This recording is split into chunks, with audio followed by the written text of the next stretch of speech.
Merhaba sevgili dostlar. Karavana bindim. Göreme'ye geldim.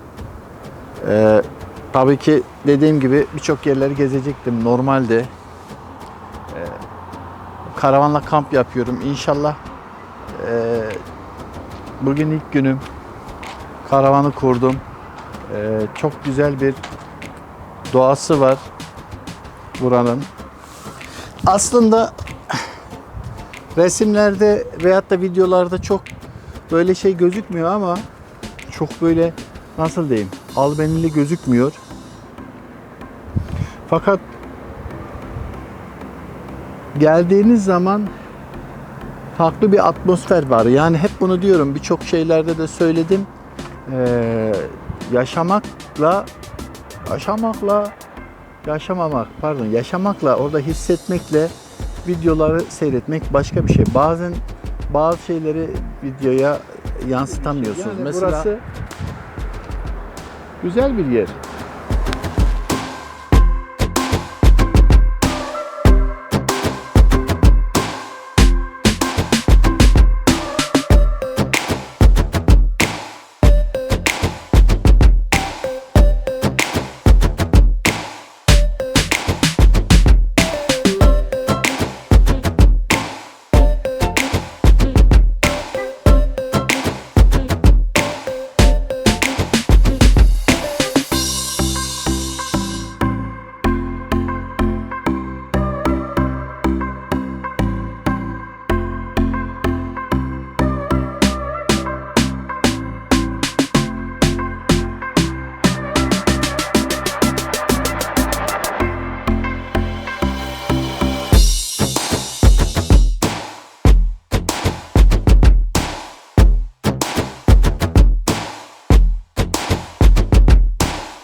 Güzel.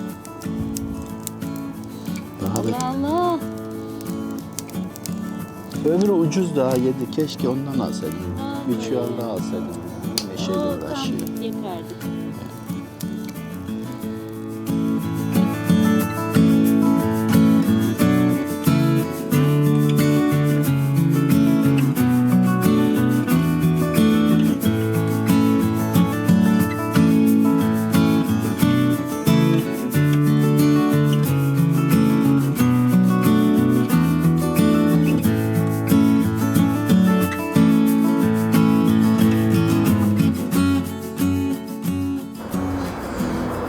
Evet arkadaşlar, süper bir ateş yaktık. Benim icadım olan şu soba.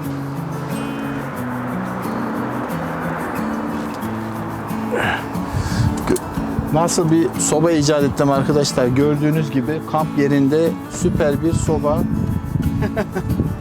Ateş. Güzel bir sobayla ısınıyoruz.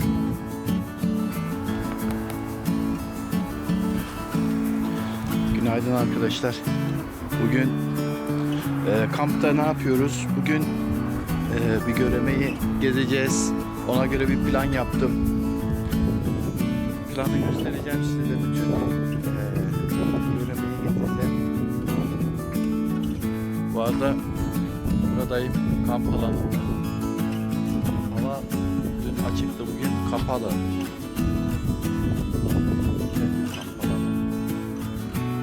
Manzara açısından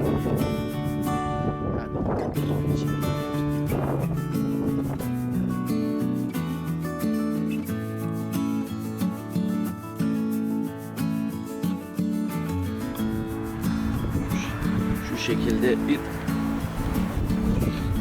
soba içinden kendime